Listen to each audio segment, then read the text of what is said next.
आइए एक बार फिर से स्वागत है आप लोगों का। आज हम लोग बायो का दूसरा चैप्टर पढ़ने वाले हैं। ठीक है, हमने इससे पहले जैव प्रक्रम खत्म कर लिया। हमारा जैव प्रक्रम जो था चैप्टर वो क्लियर हो गया है। ठीक है, आज हम लोग श्वसन पढ़ने वाले हैं। ठीक है, श्वसन के बारे में अगर बात किया जाए तो एनसीईआरटी में ऐसा कोई क्लियरली श्वसन का एक अलग से चैप्टर दिया हुआ नहीं है। जो जैव प्रक्रम है उसी में इसको मेंशन कर दिया है, लेकिन हम लोग यहाँ पर एक अलग चैप्टर के रूप में पढ़ेंगे। छोटा सा चैप्टर है लेकिन बहुत ही इंपॉर्टेंट चैप्टर है 10th बोर्ड के लिए। ठीक है, चलिए शुरू करते हैं। बात किया जाए शोषण के बारे में तो सबसे पहले आप शोषण का मतलब क्या समझते हैं, क्या होता है शोषण। ठीक है, शोषण किसे कहते हैं, शोषण की परिभाषा लिखे या शोषण से आप क्या समझते हैं। सबका मतलब है कि शोषण के बारे में आप बताइए। शोषण क्या है, एक ऐसी प्रक्रिया है जिसमें वातावरण से ऑक्सीजन ग्रहण कर कोशिकाओं में पहुंचाया जाता है। ठीक है, और ऑक्सीजन ग्लूकोज का ऑक्सीकरण करके क्या बनाता है, कार्बन डाइऑक्साइड H2O और ऊर्जा का निर्माण करता है। यही पूरा प्रोसेस क्या कहलाता है, श्वसन। अगर सिंपल सा डिफिनीशन में अगर हमको एक लाइन में जानना हो कि श्वसन क्या होगा तो हम क्या कहेंगे, हम क्या कह सकते हैं कि एक बार में सांस लेने, ठीक है, और और सांस सांस छोड़ने सांस छोड़ने की एक प्रक्रिया जो होती है एक प्रक्रिया जो होती है एक प्रक्रिया होती है। ठीक है, उसी को हम लोग क्या कहते हैं, उसी को हम लोग क्या कहते हैं, श्वसन। उसी को हम लोग क्या कहते हैं, श्वसन। ठीक है, उसी को हम लोग क्या कहते हैं, श्वसन। ठीक है, अगर नॉर्मली समझाना है किसी को तो हम क्या कर सकते हैं, हमने एक बार सांस लिया और सांस छोड़ा, ये क्या कहलाएगा, श्वसन कहलाएगा। ठीक है, अब देखिए श्वसन के लिए अलग अलग जीवों में श्वसन का जो स्ट्रक्चर होता है वो अलग अलग होता है। जैसे अगर बात किया जाए इंसानों में तो क्या होता है, फेफड़ा होता है जिसको हम लंग्स बोलते हैं। मछलियों में क्या होता है, गिल्स होते हैं। ठीक है, आगे बात करते हैं। श्वसन के बारे में अगर बात किया जाए तो जिस मार्ग से क्या होता है श्वसन, यानी वायु अंदर जाती है उसको हम क्या कहते हैं, श्वसन मार्ग। उस मार्ग को क्या कहते हैं, श्वसन मार्ग। अगर इंसान के केस में देखें तो हम हवा कहाँ से अंदर की तरफ लेते हैं, अपने नेजल कैविटी के द्वारा, नास द्वार के द्वारा। ठीक है, नासिका के द्वारा लेते हैं, यहाँ से हवा अंदर आती है। ठीक है, तो ये पूरा क्या कहलाएगा, हमारा श्वसन मार्ग। ठीक है, श्वसन ग्रहण करने की क्रिया को हम निश्वास प्रश्वास कहते हैं, और श्वास छोड़ने की क्रिया को हम क्या कहते हैं, निश्वास या उच्च श्वास, याद रखिएगा। ठीक है, और इन दोनों को मिला करके हम एक टर्म देते हैं श्वासोच्छ्वास, मतलब सांस लेने और छोड़ने की दोनों प्रक्रिया को अगर एक साथ बोले तो इंग्लिश में क्या बोलते हैं, ब्रीथिंग। हिंदी में इसको क्या बोल सकते हैं, श्वासोच्छ्वास। एनसीईआरटी का टर्म है, याद रखिएगा ये सब। आगे बढ़े। श्वसन की क्रिया से हमें क्या होती है, ऊर्जा और ऊष्मा मिलती है। श्वसन की ऑक्सीकरण और ऊष्माक्षेपी होती है। श्वसन एक ऐसी अभिक्रिया है जिसमें क्या होता है, ऑक्सीकरण और ऊष्माक्षेपी अभिक्रिया होती है। श्वसन एक प्रकार की अपचायी यानी कैटाबॉलिक क्रिया है। कैटाबॉलिक क्या होता है, मतलब देखिए दो टर्म होते हैं, एक होता है एनाबॉलिज्म, एनाबॉलिज्म, ठीक है, और दूसरा होता है कैटाबॉलिज्म, कैटाबॉलिज्म। ठीक है, दोनों को मिला करके हम एक नाम देते हैं, एक टर्म देते हैं मेटाबॉलिज्म। क्या नाम देते हैं, मेटाबॉलिज्म। किसी भी सेल के अंदर जितनी भी केमिकल रिएक्शन चल रही है हमेशा कुछ ना कुछ बन रही है, कुछ ना कुछ टूट रही है। ठीक है, अगर कोई चीज टूट रही है तो उसको हम क्या कहेंगे, कैटाबॉलिज्म, जिसको हम अपचयी क्रिया भी कहते हैं। हिंदी में क्या कहते हैं, अपचयी क्रिया कहते हैं। ठीक है, और एनाबॉलिज्म, कोई चीज बन रही है तो उसको हम क्या कहेंगे, उपचयी, उपचयी क्रिया। दोनों को मिला करके हम नाम देते हैं उपापचय। क्या नाम देते हैं, उपापचय क्रिया। ठीक है, तो हमारा जो ये श्वसन है वो कौन सी क्रिया है, अपचयी क्रिया है। ठीक है, एक वयस्क मनुष्य जो है 1 मिनट में लगभग कितनी बार सांस लेते हैं, 16 से 18 बार वो क्या करते हैं, श्वसन करते हैं, यानी सांस लेते हैं और छोड़ते हैं। सोया हुआ इंसान जो है वो लगभग कितनी बार, 12 बार श्वसन करते हैं। अगर आगे बात किया जाए एक छोटे से बच्चे के बारे में तो एक छोटा सा जो बच्चा है वो 1 मिनट में लगभग 25 बार श्वसन करता है। ठीक है, यहाँ पर आगे बात करते हैं मानव के केस में मनुष्य का जो श्वसन अंग है वो क्या है, फेफड़ा। ये रहा हमारा फेफड़ा, ठीक है, ये हमारा क्या है, फेफड़ा, ठीक है। आगे बात करते हैं श्वसन गैस ऑक्सीजन और कार्बन डाइऑक्साइड, मतलब कि हम जो श्वसन करते हैं उसके लिए हमें ऑक्सीजन और कार्बन डाइऑक्साइड की जरूरत पड़ती है। कैसे, तो ऑक्सीजन हम इनहेल करते हैं और कार्बन डाइऑक्साइड एक्सहेल करते हैं, छोड़ते हैं, ठीक है। आगे बढ़ा जाए, श्वसन से प्राप्त ऊर्जा को हम क्या कहते हैं, कौन सा ऊर्जा, जैव ऊर्जा। हमारे शरीर में ऑक्सीजन और कार्बन डाइऑक्साइड का वाहक कौन होता है, हीमोग्लोबिन। अगर हीमोग्लोबिन ना हो तो ना ही ऑक्सीजन जो है हमारे शरीर के अंदर जा पाएगा और ना ही कार्बन डाइऑक्साइड हमारे शरीर से बाहर निकल पाएगा, ठीक है। मानव में श्वास नली या ट्रैकिया के बारे में अगर बात किया जाए तो ये 11 सेंटीमीटर लंबी और इसकी जो व्यास होती है वो 16 mm होती है, ठीक है। अगर आप देखना चाहें तो ये रहा हमारा ट्रैकिया, ये हमारा क्या है, ये वाला जो आप पाइप देख रहे हैं ये क्या है, हमारा ट्रैकिया। इसकी लंबाई लेंथ कितनी है, 11 सेंटीमीटर, और चौड़ाई कितनी है, मतलब गोलाई वो 16 mm के आसपास होती है, ठीक है। ऑन एन एवरेज है। अगर बात किया जाए लंग्स के बारे में तो लंग्स क्या होता है, हमारे चेस्ट वाले, छाती वाले रीजन में होते हैं, और छाती वाले रीजन में ये क्या होता है, हड्डियों से घिरा हुआ होता है, हड्डियों से घिरा हुआ होता है। इस हड्डियों को हम क्या नाम देते हैं, पसली। क्या नाम देते हैं इन हड्डियों को, पसली नाम देते हैं।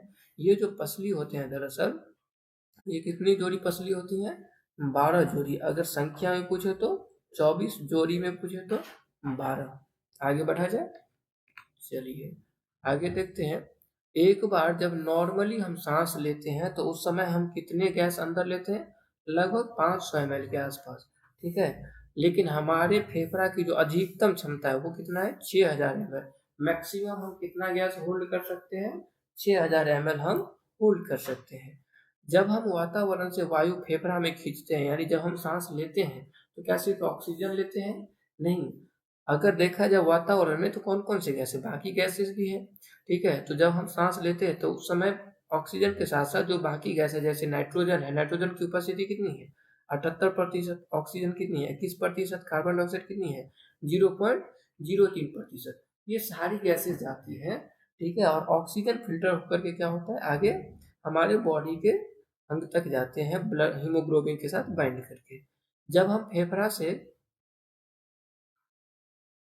निकाल कर वायु वातावरण में छोड़ते हैं तो उसमें क्या क्या होता है, नाइट्रोजन होता है, ऑक्सीजन होता है और कार्बन डाइऑक्साइड होता है। उस समय ऑक्सीजन कितनी परसेंटेज होती है, 17%।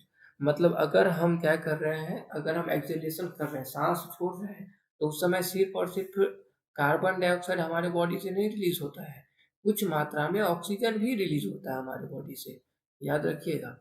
आगे बढ़े।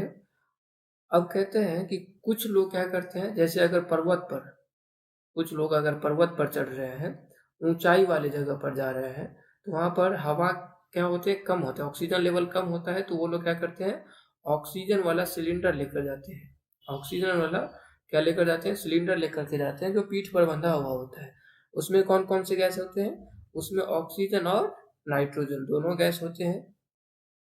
अगर बात किया जाए समुद्र में तो 300 मीटर से अधिक गहरे समुद्र में जाने पर ऑक्सीजन वाला जो सिलेंडर होता है उसके साथ साथ और कौन सा गैस मिलाया जाता है, हीलियम भी मिलाया जाता है। आगे बढ़े। आगे बात किया जाए श्वसन के बारे में, अगर हम आगे बात करें, ठीक है, तो श्वसन की क्रिया में फेफड़ा को श्वसन करने में सबसे अधिक मदद कौन करता है, डायाफ्राम। देखिए अगर मान लीजिए ये हमारा पूरा का पूरा बॉडी है, अगर मान लीजिए ये हमारा पूरा का पूरा बॉडी है, ठीक है, ये इधर यहाँ पर ऊपर में क्या होगा, गर्दन वाला रीजन, और इधर क्या होगा हमारा पैर वाला रीजन, इधर क्या होगा हमारा पैर वाला रीजन, ठीक है। तो इस केस में अगर देखा जाए तो ऊपर के तरफ क्या होते हैं, ये वाला रीजन क्या है, छाती वाला रीजन है, जिसको हम चेस्ट वाला रीजन भी बोलते हैं, चेस्ट वाला भाग है।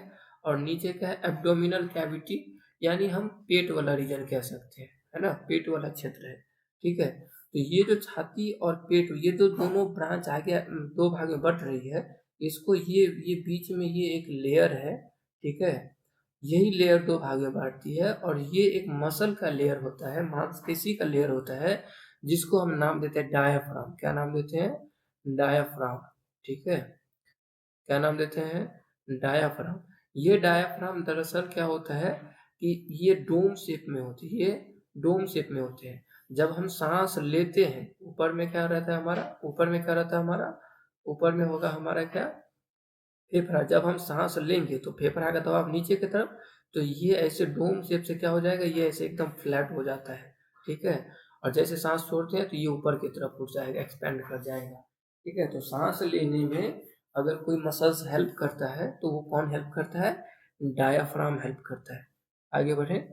अब यहाँ पर एक टर्म आता है हीमोग्लोबिन। ठीक है, क्या है? हीमोग्लोबिन। हीमोग्लोबिन ऑक्सीजन से क्या करता है? संयोग करके, यानी ऑक्सीजन के साथ जुड़ करके ऑक्सी हीमोग्लोबिन बनाता है, और अगर वो कार्बन डाइऑक्साइड के साथ जुड़ता है तो कार्बोक्सी हीमोग्लोबिन बनाएगा।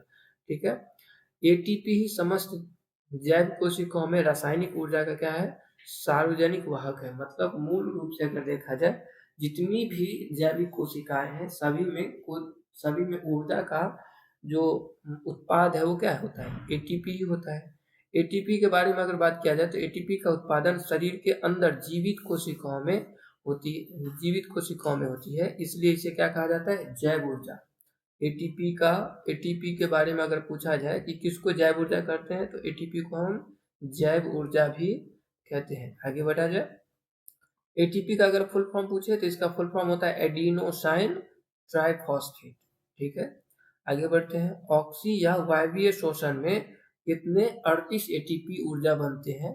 ठीक है, जबकि अवायवीय शोषण, जिसको हम एनएरोबिक रेस्पिरेशन भी बोलते हैं, यानी ऑक्सीजन की अनुपस्थिति में, उसमें कितने ऊर्जा बनेंगे? दो अणु बनते हैं ऊर्जा के। ठीक है, आगे बढ़ा जाए।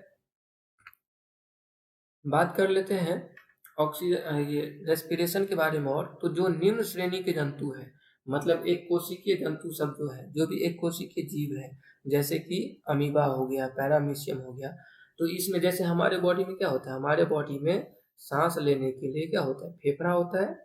ठीक है, हमारे बॉडी में सांस लेने के लिए फेफड़ा होता है। ठीक है, लेकिन लेकिन अगर बात किया जाए एक कोशिकीय जीवों में, तो एक कोशिकीय जीव अगर ये एक कोशिका का बना हुआ है तो सिंपली क्या होगा? गैस यहाँ से इसके बॉडी सरफेस से सिंपली क्या हो जाएगा? डिफ्यूज कर जाएगा, जिस प्रक्रिया को हम विसरण क्रिया कहते हैं। क्या नाम देते हैं? विसरण क्रिया। ठीक है, आगे कहते हैं जितने भी स्तनधारी जीव है, यहाँ पर हम बात कर रहे हैं किसके बारे में? श्वसन अंग के बारे में। किसके बारे में? श्वसन अंग के बारे में। ठीक है, कि किसके पास कौन कौन सा अंग होता है। अगर श्वसन अंग के बारे में बात करें तो जितने भी स्तनधारी जीव है, जैसे कि मनुष्य हो गया, कछुआ हो गया, सर्प हो गए, सब के पास क्या होंगे? फेफड़ा होंगे। ये सभी फेफड़ा के द्वारा श्वसन करते हैं। लेकिन बाकी जो कीट होते हैं, यानी कीड़े मकोड़े होते हैं, जैसे तिलचट्टा हो गया, ग्रास हॉपर हो गया, इन सभी के पास एक नली जैसी संरचना होती है। एक नली जैसी संरचना होती है, और इस नली में क्या होते हैं? छोटे छोटे छिद्र होते हैं। दरअसल इसी नली से ये क्या करते हैं? श्वसन कर लेते हैं। ठीक है, अगर बात किया जाए मछलियों के बारे में, तो उसमें एक स्ट्रक्चर होता है जिसको हम गिल्स बोलते हैं, या उसी को क्लोम बोलते हैं, या गलफरा बोलते हैं। ठीक है, गलफरा के अंदर छोटे छोटे आप लोग देखे होंगे, छोटे छोटे ऐसा प्लेट होता है, ऐसा प्लेट होता है। ठीक है, उसके जरिए क्या करते हैं? श्वसन करते हैं। मछलियां गिल्स के द्वारा क्या करते हैं? श्वसन करते हैं। आगे बढ़ा जाए। हर गिल में एक चपटी थैली में स्थित होती है, जिसे क्या कहते हैं? गिल कोष्ठक कहते हैं। जिसको क्या कहते हैं हम लोग? गिल कोष्ठक कहते हैं।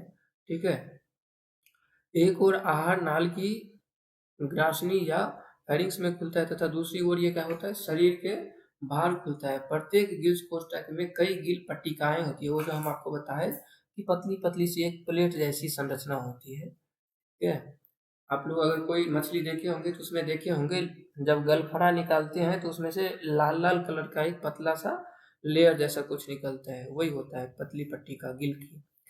ठीक है, आगे बढ़ा जाए। आगे बढ़ते हैं। अब कह रहा है शोषण की परिभाषा। तो शोषण की परिभाषा हम लोगों ने शुरू में भी देखा था। शोषण एक प्रक्रिया है जिसमें क्या करते हैं? वातावरण से ऑक्सीजन ग्रहण कर शरीर की कोशिकाओं में पहुंचाया जाता है। ठीक है, जहाँ ऑक्सीजन ग्लूकोज का ऑक्सीकरण कर क्या बनाता है, कार्बन डाइऑक्साइड H2O और ऊर्जा का निर्माण करते हैं।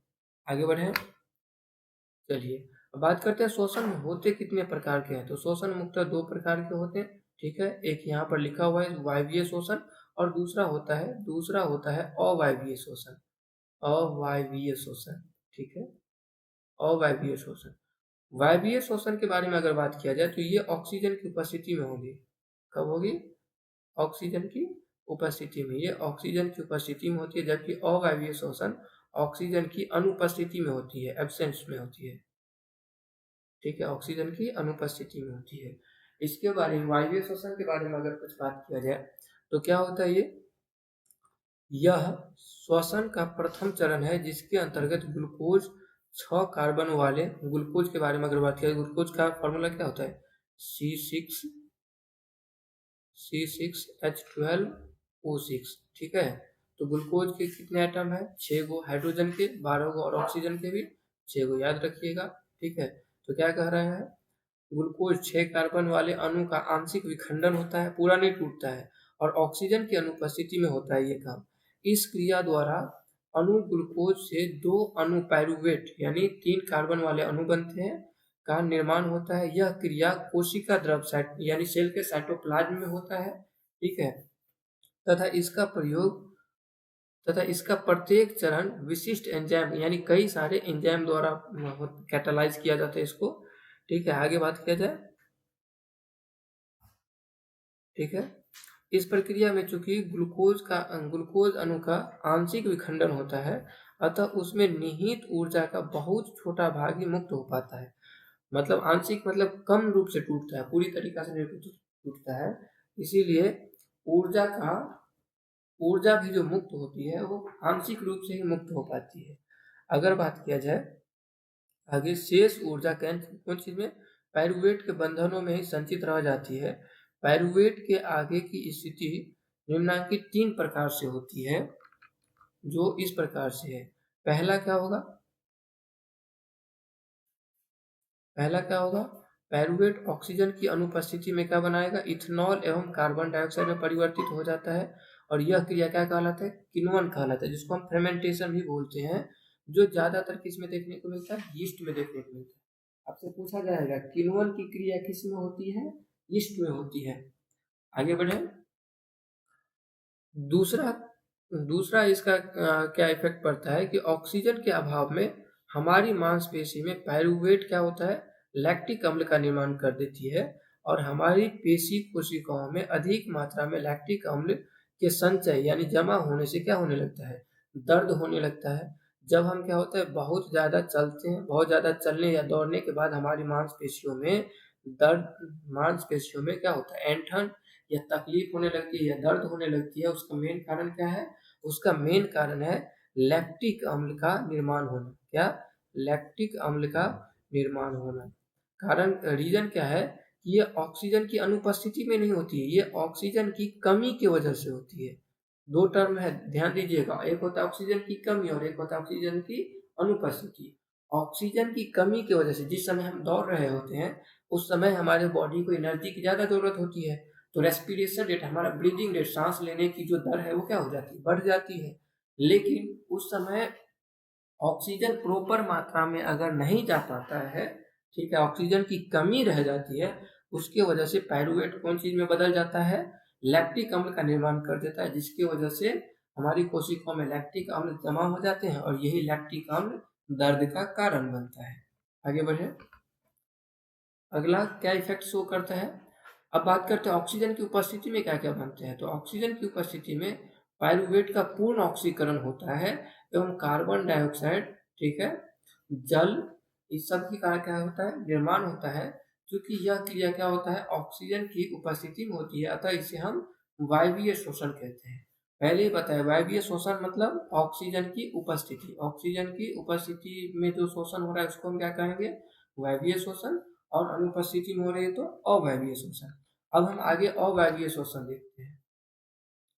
क्या है अवायवीय शोषण, इसके बारे में अगर बात किया जाए तो श्वसन के प्रथम चरण में बना पायरुवेट पूर्ण ऑक्सीकरण के लिए माइटोकॉन्ड्रिया में चला जाता है, यहाँ ऑक्सीजन की उपस्थिति में पाइरूवेट का विखंडन होता है। 3 कार्बन वाले पाइरूवेट अणु विखंडित होकर 3 कार्बन डाइऑक्साइड के अणु बनाते हैं। ठीक है, और इसके साथ साथ क्या बनाते हैं, जल, रासायनिक ऊर्जा भी मुक्त करते हैं, जो एटीपी अणुओं में क्या होते हैं, संचित हो जाते हैं। एटीपी के विखंडन से क्या बन जाता है, जो ऊर्जा मिलता है उसे कोशिका के अंदर होने वाली विभिन्न जैव क्रियाओं द्वारा क्या किया जाता है, संचालित किया जाता है। आगे बढ़े, बात करते हैं अब अवायवीय एवं वायवीय शोषण में अंतर। ठीक है, क्या क्या अंतर होता है वायवीय शोषण और अवायवीय शोषण में, यहाँ पर आप अच्छे से देख सकते हैं। इस अंतर को याद रखिएगा। इसके अलावा और भी कुछ क्वेश्चंस है जो आपके बोर्ड के एग्जाम के लिए बहुत इंपॉर्टेंट है, वो क्वेश्चन भी अभी हम डिस्कस करने वाले हैं। ठीक है, आइए हम लोग क्वेश्चन डिस्कस कर लेते हैं। आइए अब हम लोग क्या करते हैं, क्वेश्चन देख लेते हैं। ठीक है, शॉर्ट टाइप का अगर क्वेश्चन पूछा जाएगा तो देखिए किस टाइप का क्वेश्चन आता है। क्या पूछ रहा है यहाँ पर, कुछ क्वेश्चन हम डिजाइन किए हुए, जैसे कि श्वसन सजीवों के लिए क्यों अनिवार्य है। ठीक है, इंपॉर्टेंट क्वेश्चन है। भोजन में संचित ऊर्जा श्वसन के फलस्वरूप ही क्या हो पाती है, मुक्त हो पाती है। अतः भोजन से ऊर्जा प्राप्त करने के लिए सजीवों को श्वसन अनिवार्य है। ठीक है, अगर श्वसन नहीं होगा तो हम कितना भी न्यूट्रिशियस चीज खा लें, ठीक है, वो एनर्जी हमको मिलेगा ही नहीं, क्योंकि उसका ब्रेकडाउन किसकी उपस्थिति में होगा, श्वसन के बाद ही होगा। ठीक है, आगे बढ़ा जाए।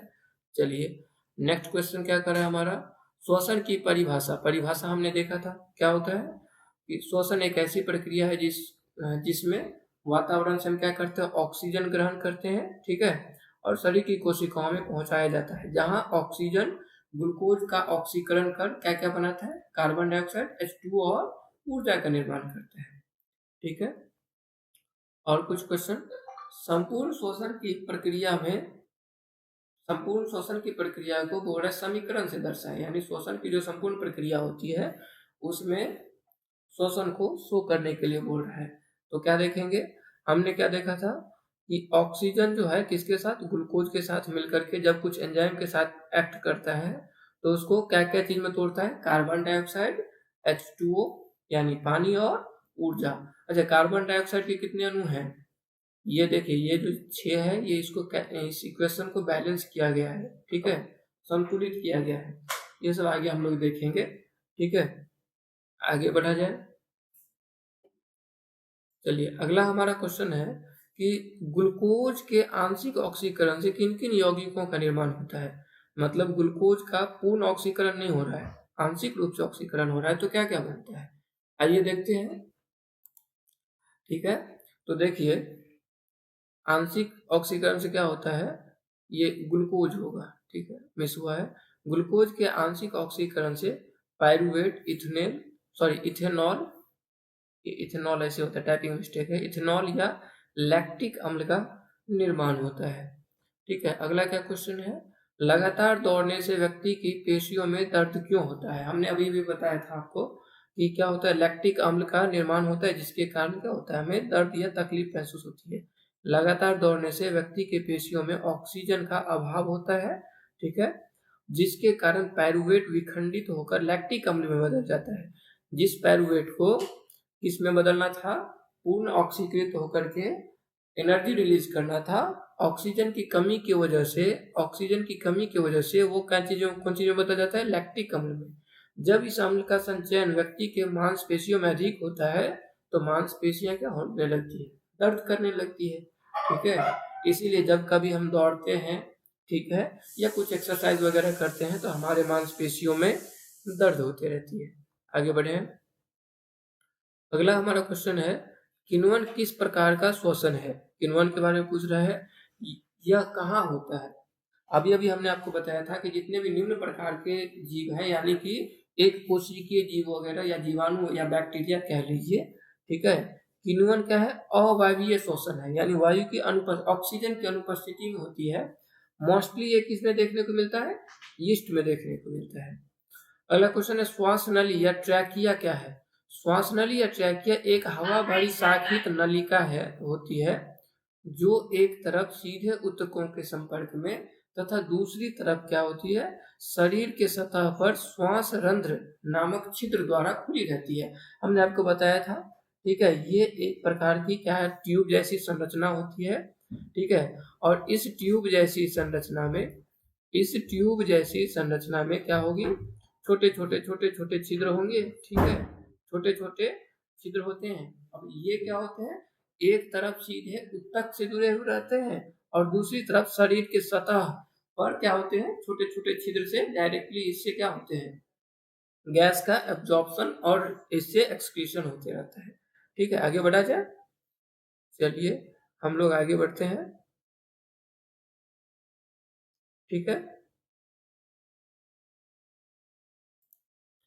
अगला क्वेश्चन क्या है हमारे सामने, ठीक है, कह रहा है मछलियों में गिल्स कहाँ अवस्थित होती है।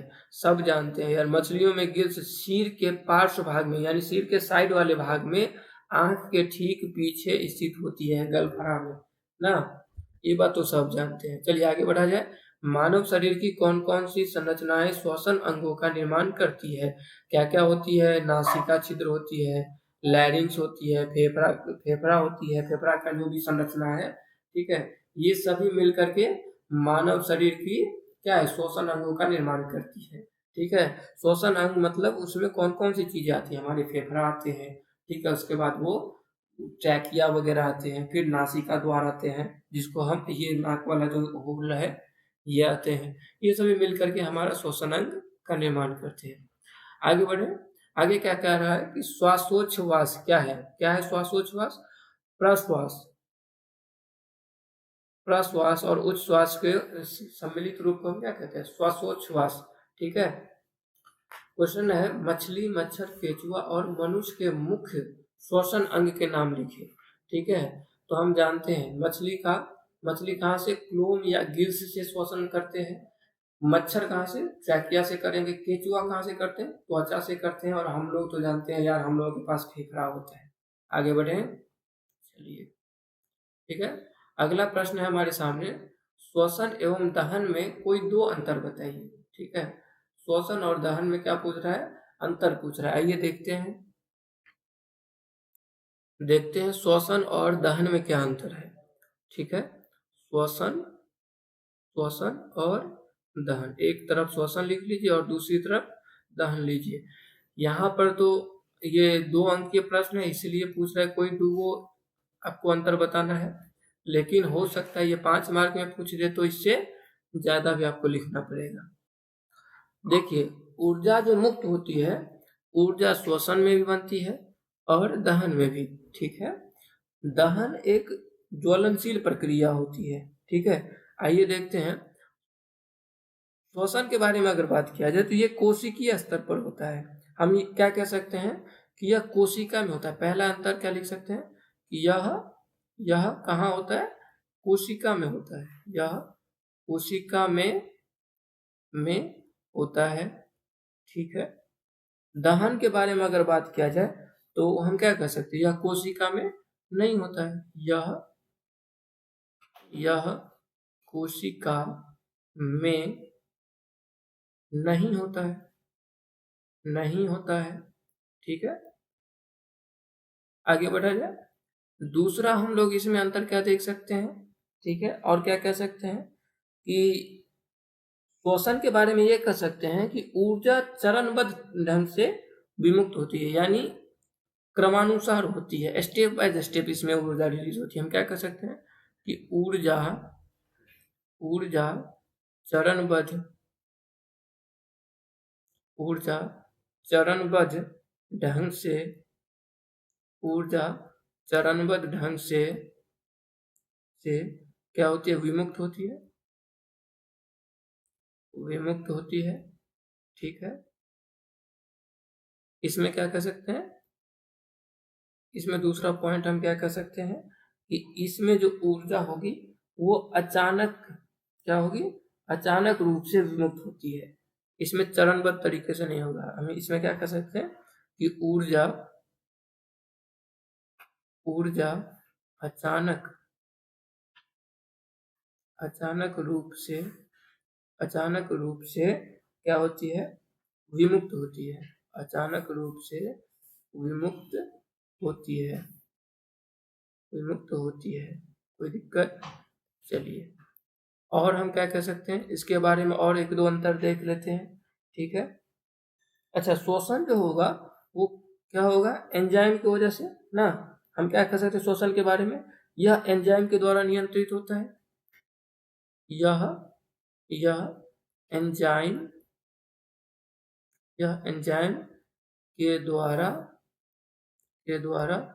नियंत्रित यह एंजाइम के द्वारा नियंत्रित होती है। ठीक है,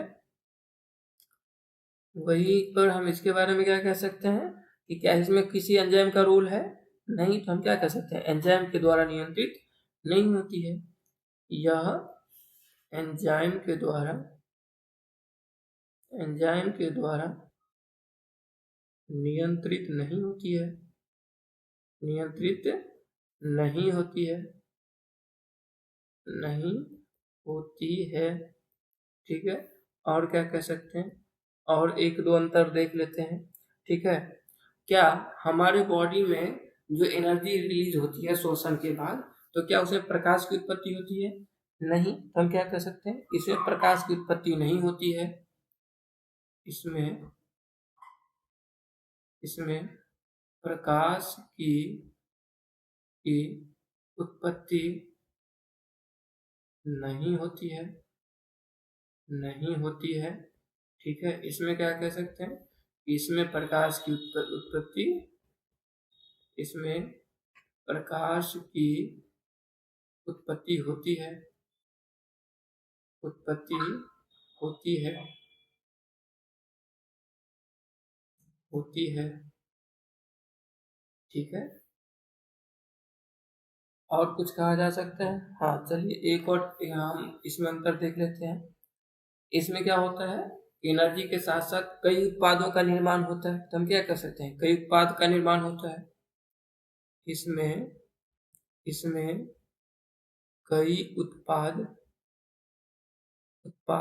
बनते हैं। जैसा कि हमने देखा था वायवीय शोषण में क्या होता था, H2O भी बनता था, कार्बन डाइऑक्साइड भी बनता था और ATP भी बनता था। ठीक है, इसमें क्या होंगे, इसमें किसी भी उत्पाद का निर्माण नहीं होगा। हम क्या कर सकते हैं, इसमें कोई भी उत्पाद नहीं बनते हैं,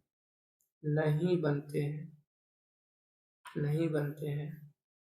ठीक है, चलिए आगे देखते हैं हमारा नेक्स्ट क्वेश्चन क्या है। हमारा अगला क्वेश्चन है किण्वन क्या है। ठीक है, क्या कह रहा है, किण्वन क्या है। आइए देखते हैं, किण्वन के बारे में हम लोगों ने चर्चा किया हुआ था। ठीक है, आइए देखते हैं किण्वन के बारे में, क्या है किण्वन, और इसका समीकरण पूछ रहा है ना। चलिए देखते हैं, हमने क्या देखा था कि अवायवीय श्वसन जो होता है यीस्ट में, उसी को किण्वन कहते हैं ना। कुछ जीवों में जैसे कि बैक्टीरिया तथा यीस्ट में क्या होता है, श्वसन की क्रिया ऑक्सीजन की अनुपस्थिति में होती है। श्वसन, इस प्रकार के श्वसन में किसका निर्माण होता है, अल्कोहल का निर्माण होता है। इस क्रिया को हम क्या कहते हैं, किण्वन या फर्मेंटेशन भी बोलते हैं। ठीक है, श्वसन में ग्लूकोज के अणु कार्बन डाइऑक्साइड, इथाइल अल्कोहल एवं ऊर्जा में विघटित होते हैं। इस प्रकार का जो श्वसन होता है उसमें क्या क्या चीज बनता है, कार्बन डाइऑक्साइड, इथाइल अल्कोहल और ऊर्जा बनते हैं। एक अणु ग्लूकोज जो है इसमें ऑक्सीकृत होकर के सिर्फ दो अणु यानी मात्र दो ATP ऊर्जा क्या कर पाते हैं, मुक्त कर पाते हैं। जबकि हमने श्वसन में क्या देखा था, श्वसन में लगभग 36 से 38 अणु ATP बनते हैं। ठीक है, और ये वायवीय श्वसन में 36 से 38 और अवायवीय में सिर्फ दो अणु ऊर्जा बन पाते हैं। ठीक है, आगे बढ़ा जाए। चलिए आइए देखते हैं नेक्स्ट क्वेश्चन हमारा क्या है। हमारा अगला क्वेश्चन कह रहा है वायवीय तथा अवायवीय श्वसन में अंतर। ठीक है, वायवीय और अवायवीय श्वसन में क्या क्या अंतर है। देखिए, ये क्वेश्चन जो है 2015 में और 2018 में दोनों बार पूछा गया है। ठीक है, हर वो क्वेश्चन आपके लिए लाया गया है जो इम्पोर्टेंस है, ठीक है, इस चैप्टर से रिलेटेड जो इम्पोर्टेंस रखता है और जो मल्टीपल टाइम पूछा भी गया है, ठीक है। आइए देखते हैं, ठीक है। तो बात करते हैं वायवीय शोषण और अवायवीय शोषण के बारे में। वायवीय शोषण यह ऑक्सीजन की उपस्थिति में होता है, ये अनुपस्थिति काट दीजिएगा। अवायवीय शोषण ये ऑक्सीजन की अनुपस्थिति में होता है, यहाँ पर मिस हुआ है, ठीक है। ये ऑक्सीजन की अनुपस्थिति यहाँ पर नोट डाउन कर लीजिए, यहाँ पर लगा दीजिए ऑक्सीजन की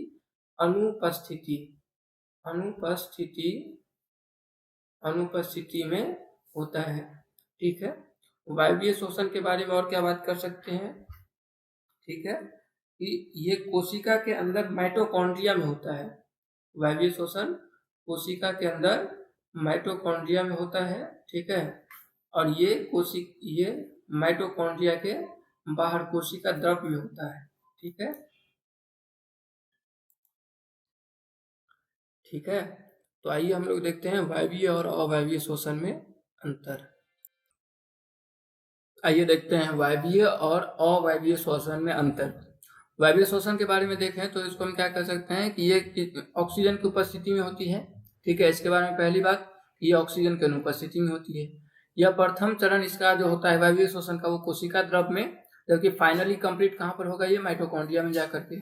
अवायवीय शोषण में सिर्फ एक ही चरण होते हैं और वो कोशिका द्रव में कंप्लीट हो जाते हैं। वायवीय शोषण में क्या होता है, ग्लूकोज का पूर्ण ऑक्सीकरण, पूर्ण विखंडन होता है, जबकि अवायवीय शोषण में ग्लूकोज C6H12O6 ये ग्लूकोज का फॉर्मूला है, ठीक है, इसका आंशिक विखंडन होता है, पूर्ण रूप से विखंडन नहीं होता है। वायवीय शोषण में क्या होता है, 36 से 38 ATP बनते हैं, जबकि अवायवीय शोषण में सिर्फ 2 ATP बन पाते हैं, ऊर्जा के मात्र 2 अणु बनते हैं। अगर 36-38 ATP बन रहे हैं तो वायवीय शोषण में हम क्या कर सकते हैं कि इसमें ऊर्जा ज्यादा मुक्त होती है और इसमें ऊर्जा कम मुक्त होती है। चलिए आगे बढ़ते हैं। अगला हमारे सामने क्वेश्चन है, जीवों के नाम जिसमें अवायवीय शोषण होता है, फीता कृमि, गोल कृमि और बैक्टीरिया, यीस्ट, ये सभी क्या है, ये सभी वैसे जीव हैं जिसमें क्या होता है, अवायवीय शोषण होता है। ये एग्जाम्पल है अवायवीय शोषण का। आगे बढ़ा जाए। अगला क्वेश्चन हमारे सामने क्या है, श्वसन एवं श्वासोच्छ्वास में क्या अंतर है। देखिए, एक है श्वसन और एक है श्वासोच्छ्वास, ठीक है। श्वसन यह एक ऐसी प्रक्रिया है जिसमें वातावरण से ऑक्सीजन ग्रहण कर शरीर की कोशिकाओं में पहुंचाया जाता है, जहां ऑक्सीजन ग्लूकोज का ऑक्सीकरण कर कार्बन डाइऑक्साइड H2 और ऊर्जा का निर्माण करती है, ठीक है। बात करते हैं आगे। जबकि श्वासोच्छ्वास के बारे में अगर बात किया जाए तो ये क्या होता है, प्रश्वास और उच्छ्वास के सम्मिलित रूप को हम क्या कहते हैं, श्वासोच्छ्वास कहते हैं, ठीक है। आगे बढ़ा जाए। चलिए अगला हमारे सामने तो प्रश्न है वो क्या है, कहता है ग्लूकोज के ऑक्सीकरण से विभिन्न जीवों में ऊर्जा प्राप्त करने वाले विभिन्न मार्ग क्या है, ठीक है। यहाँ पर ग्लूकोज के ऑक्सीकरण द्वारा जीवों में ऊर्जा जो मिलता है इसके बारे में पूछ रहा है कि मतलब एक चार्ट दिया हुआ NCERT में, उसको भी हम दिखाते हैं आप लोगों के सामने।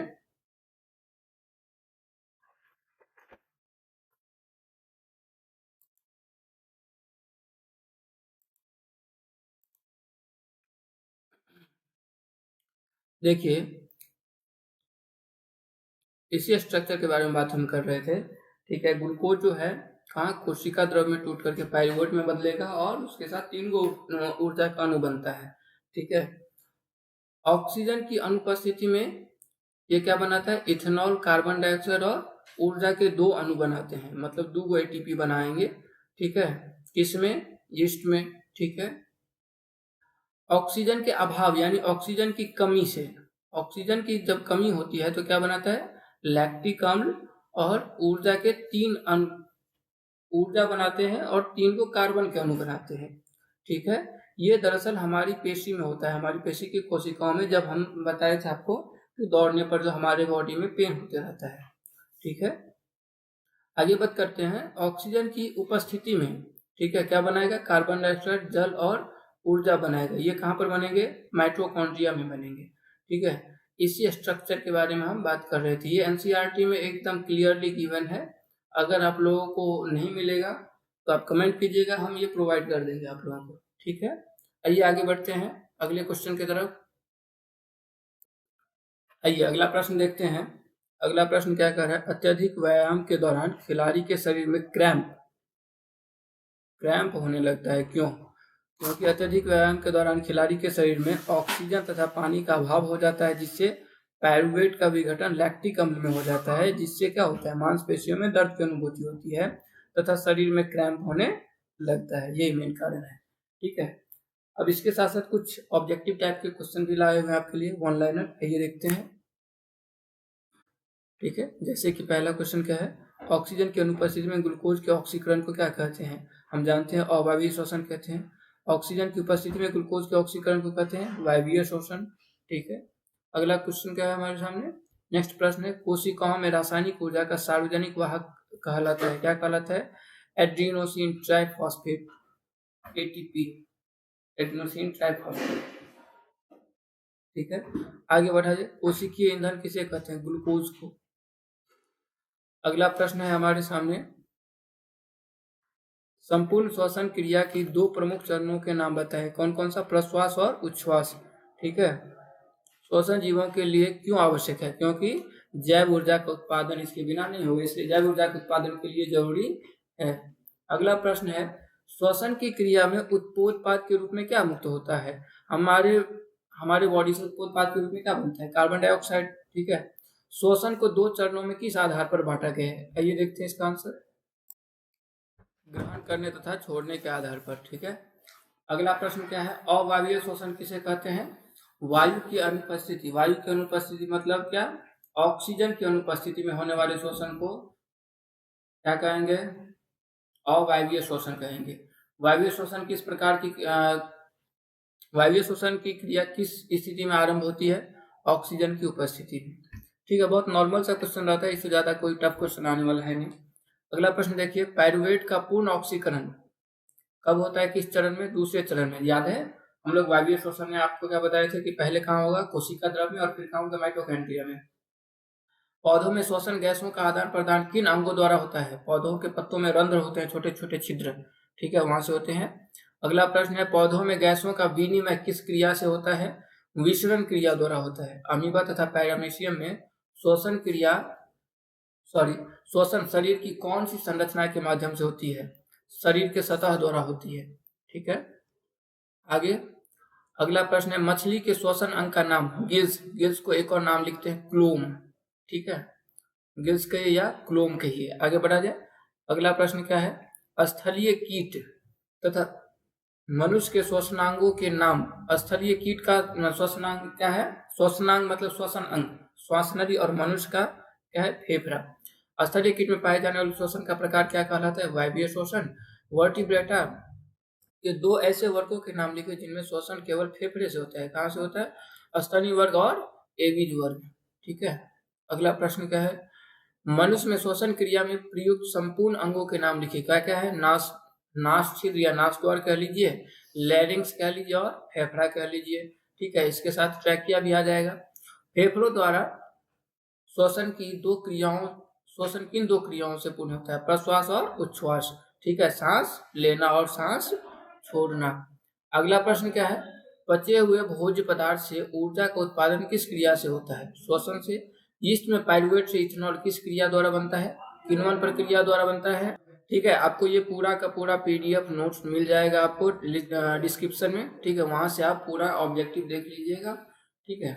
आज के लिए इतना ही, ठीक है। किसी भी तरह का दिक्कत हो तो, किसी भी तरह का प्रॉब्लम हो तो आप हमको कमेंट सेक्शन में कमेंट करके जरूर बता सकते हैं। अभी के लिए थैंक यू, ठीक है। आप अपने दोस्त को या और भी आपके कोई छोटे या बड़े भाई बहन होंगे तो उन्हें जरूर शेयर कर दीजिएगा। ये 100% गारंटी है कि जो भी चैप्टर पढ़ा रहे हैं उससे जो भी क्वेश्चन आएगा, आपका एक भी क्वेश्चन नहीं छूटेगा, अगर आप इन सारी टॉपिक्स को याद रखते हैं, इन सारी चीजों को आप याद रख करके जाते हैं तो, ठीक है। चलिए मिलते हैं अगली क्लास में, आज के लिए थैंक यू।